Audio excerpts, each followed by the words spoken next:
Bismillahirrahmanirrahim. Bismillahirrahmanirrahim. Assalamualaikum warahmatullahi wabarakatuh. Sahabat yang beriman, berakhir dengan indah adalah sebuah harapan bagi setiap manusia. Begitu juga dengan kehidupan. Dari banyak waktu yang dijalani setiap manusia, akhir kehidupanlah yang menjadi penentu atas semua. Ini rahasia kehidupan setiap manusia. Rasulullah SAW bersabda, sesungguhnya amalan itu tergantung kepada niatnya. Hadis riwayat Bukhari. Akan tetapi kita tidak boleh lupa bahwa Rasulullah SAW juga mengingatkan, sesungguhnya seorang hamba beramal dengan amalan yang dalam pandangan manusia sebagai sebuah amalan penduduk surga, tetapi ia kemudian menjadi penduduk neraka. Sebaliknya, ada seseorang yang beramal dengan manusia memandangnya sebuah amalan penduduk neraka, kemudian ia menjadi penduduk surga, karena sesungguhnya amalan itu tergantung kepada penutupnya. Hadis riwayat Bukhari. Ibnu Rajab Al-Hambali dalam kitabnya Faidul Qadir menjelaskan, Allah mengisyaratkan bahwa amalan itu juga ditentukan oleh penutupnya. Jika ia mulai dan ditutup dengan baik, maka amalannya tersebut akan berubah kebaikan dan ampunan dari Allah. Inilah yang disebut oleh ulama dengan miskul khitam. Apa itu miskul khitam? Akhir baik dan manis. Kehidupan yang dijalani dengan aneka warna berakhir dengan manisnya iman. Dalam bahasa yang lebih populer adalah husnul khotimah. Akan tetapi berbeda dengan kisah seorang muazin yang ditulis oleh Imam Ibnu Qayyim Al-Jauziyah dalam kitabnya Ad-Dawadaa. Kisah datang dari negeri Kinanah tentang seorang pemuda yang dilanda cinta. Pemuda itu seorang ahli ibadah sekaligus seorang muazin di salah satu masjid di kota Mesir. Wajahnya tampan karena cahaya ketaatannya dari hatinya. Masyarakat mengenalnya sebagai pemuda yang sangat soleh. Hingga suatu hari, si pemuda hendak mengumandangkan azan seperti biasa. Ia pun menuju menara masjid. Namun hari itu tak biasanya. Ia melihat sebuah rumah milik keluarga Nasrani yang ada di samping masjid. Dari ketinggian menara, sang muazin tak sengaja melihat seorang wanita di rumah tersebut. Wanita itu teramat sangat jelita. Hati si pemuda pun segera berdegup kencang. Ia jatuh cinta pada pandangan pertama. Namun cintanya ternyata bergelora hingga membuatnya kalut. Ia segera turun dari menara dan meninggalkan tugas menyerukan panggilan sholat. Bak kehilangan akal, ia pun bergegas menuju rumah si wanita, mengetuk pintu lalu masuk ke dalamnya. Si wanita jelita membukakan pintu segera bertanya, "Ada keperluan apa kamu kesini?" Tanpa basa-basi si pemuda segera berkata, "Aku menginginkan dirimu." Si wanita kaget mendengarnya dan kembali bertanya, "Mengapa kau menginginkanku?" Sang muazin soleh itu pun menjawab, "Kau telah menawan hatiku dan menutupi akalku." Mendapat pernyataan cinta tiba-tiba, si wanita hanya terdiam. Ia bingung tak memiliki jawaban. "Aku tak akan memberikan jawaban untukmu," ujarnya. Pemuda itu lalu bersikukuh, "Aku ingin menikahimu." Makin terkejutlah si wanita. Ia tahu betul, si pemuda adalah seorang muslim soleh berstatus muazin kebanggaan masyarakat muslim. Ia pun berkata, "Bagaimana mungkin kau menikahiku? Sementara kau seorang muslim dan aku adalah wanita Nasrani.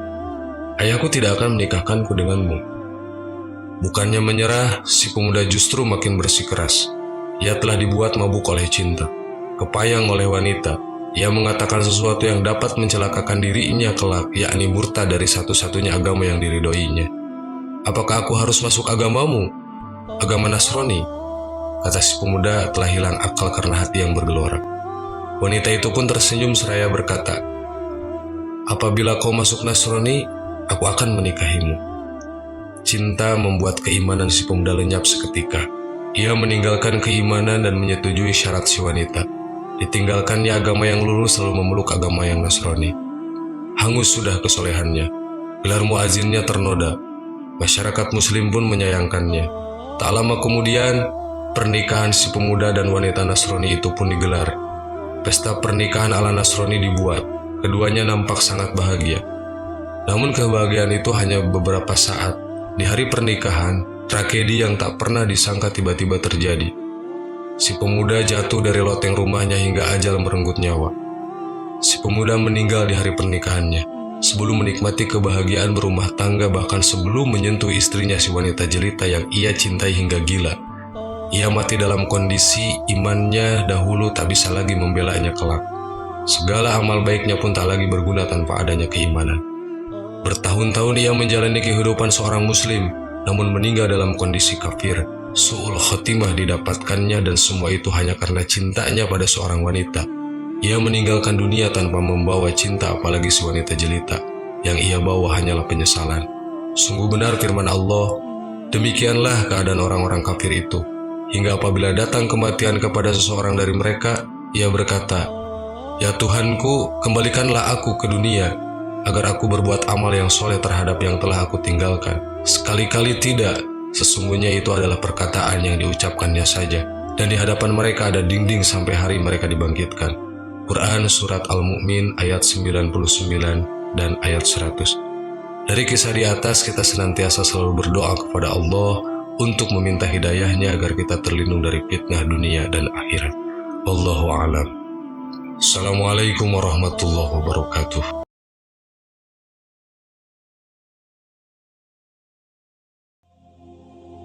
Bismillahirrahmanirrahim. Assalamualaikum warahmatullahi wabarakatuh. Sahabat yang beriman, Anda semua pasti bertanya-tanya alasannya, mengapa iblis ini lebih takut mengganggu orang yang tidur di masjid dibanding orang yang sedang mengerjakan sholat? Bukankah orang tidur sedang dalam posisi tidak beribadah kepada Allah dan orang sholat lebih khusyuk dalam ibadahnya? Kisah ini diriwayatkan dalam sebuah hadis Rasulullah SAW yang artinya, ketika saat itu baginda Rasul mendatangi pintu masjid, Rasul melihat iblis berada di salah satu sisi masjid. Kemudian Rasulullah SAW bertanya, "Wahai iblis, apa yang sedang kamu lakukan di sini?" Maka iblis itu menjawab, "Saya hendak masuk ke masjid dan akan merusak sholat orang yang sedang sholat ini, tetapi saya takut pada seorang lelaki yang tengah tidur ini." Kemudian Rasulullah SAW bersabda, "Wahai iblis, gerangan kenapa kamu tidak takut pada orang yang sedang mengerjakan sholat, padahal dirinya dalam keadaan beribadah dan bermunajat kepada Allah, dan kamu justru takut pada orang yang sedang tidur, padahal dirinya tidak menyadari apapun?" Iblis pun menjawab, "Orang yang sedang sholat ini bodoh, mengganggu sholatnya begitu mudah, akan tetapi orang yang sedang tidur ini orang alim." Dengan menuntut ilmu dan memiliki ilmu, iblis lebih memilih takut pada orang yang berilmu dibandingkan ahli ibadah namun tidak memiliki ilmu sama sekali.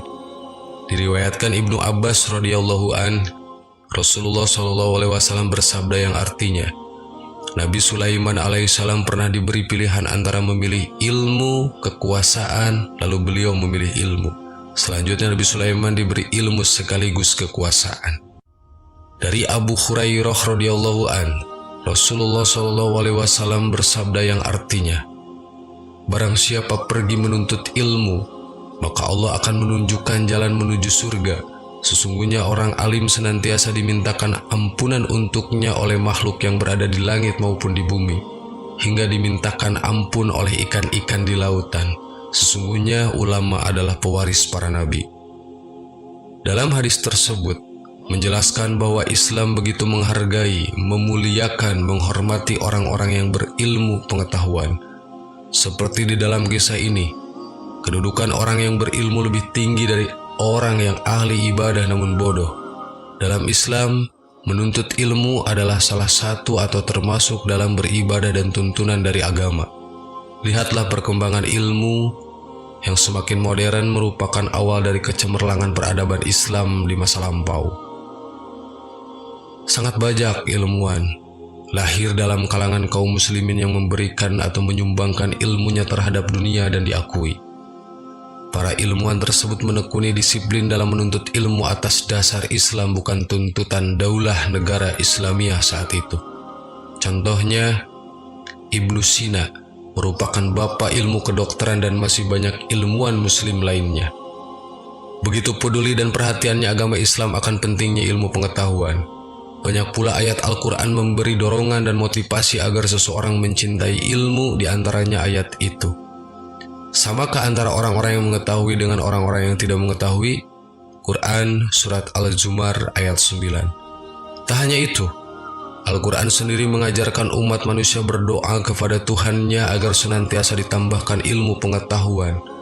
Dan katakanlah, "Ya Tuhanku, tambahkanlah pengetahuan kepadaku." Islam sangat peduli terhadap pentingnya ilmu pengetahuan. Di dalam ayat-ayat Al-Quran banyak juga terdapat dorongan atau motivasi supaya umat muslim belajar mencari ilmu, mencintai ilmu. Beberapa ayat-ayat Al-Quran tersebut diantaranya yang berarti. Di ayat lain Allah juga berfirman, Allah Subhanahu wa Ta'ala akan meninggikan orang-orang yang berilmu di antara kamu dan orang-orang yang berilmu pengetahuan sebeberapa derajat. Al-Mujadalah ayat 11. Bahkan dalam hadis yang diriwayatkan Ibnu Mas'ud, Rasulullah SAW pernah berkata, "Barang siapa yang duduk di tempat ilmu 1 jam tanpa bawa buku, tanpa bawa tulisan, bahkan tidak menulis satu huruf pun tentang ilmu, tapi dia mendengarkan orang yang berilmu di majelis itu, maka lebih baik baginya daripada memerdekakan 1000 abid.